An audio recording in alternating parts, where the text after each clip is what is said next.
Hi, Doug Dormer here with Chapter 1, Episode 2 in our series of discussions on the healthcare roadmap. So let's begin by reviewing the roadmap quickly and looking at it from a slightly different perspective. For shorthand, let's refer to 2004 as the old world, where we were. Let's look at today's period as 2016, which we'll call transition.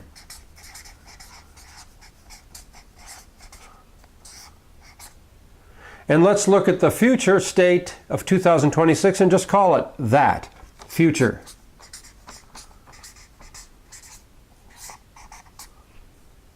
All right, so now that we've looked at the roadmap, we have a sense of how, in terms of regulation and legislation, we got from the old world to the present transition state of 2016.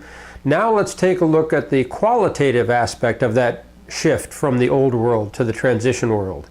So let's begin by looking at what characterized the old world before all of these regulatory changes that we've been talking about. When we look back at a few years, we could see the dominant characteristic, and still today, of the organizational structure is a fragmented one with silos between physical health, behavioral health, and social supports, particularly criminal justice. We see a payment model that was almost completely governed by fee-for-service. Hardly an incentive for improving outcomes, certainly an incentive for maximizing service delivery and specific services only, based on what was reimbursable under ICD codes. We saw a very high rate of uninsured, 15.7%, which represented 48 million people without insurance.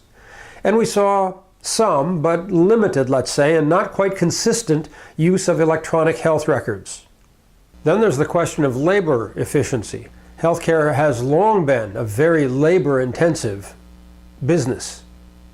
Finally, we saw very little remote health or telehealth or telemedicine. So those are the characteristics which define the old world. Today, in this transition state, we're seeing progress on each of these things.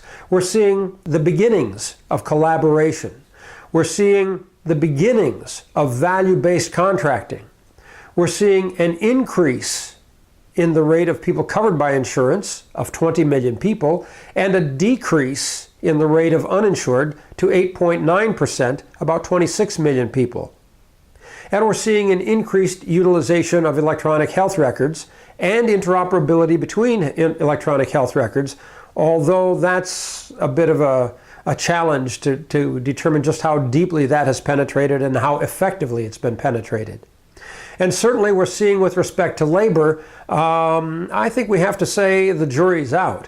Perhaps there's a good argument that we're seeing an increase in inefficiency in electronic health records, which is an indictment more of the state of electronic health records than it is the notion of health records themselves. And finally, we're seeing some use of remote health. That means telehealth, perhaps, at least for encounters.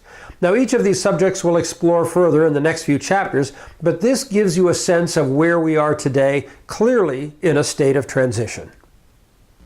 So with those as the characteristics, where are we today?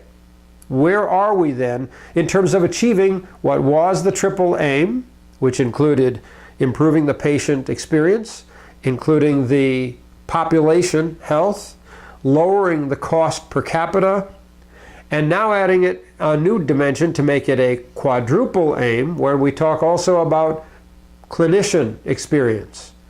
When we look at those measures, we are clearly making some progress: safety, transitions, collaboration, but we still are in the very early stages. The defining characteristic of this time is the transition, that we are beginning to move towards what we will call a future state, and which we will look at in our next episode. So that's it for today. Stay tuned. Let's take a look in the next episode when we look at the learning health system. Thanks. Goodbye.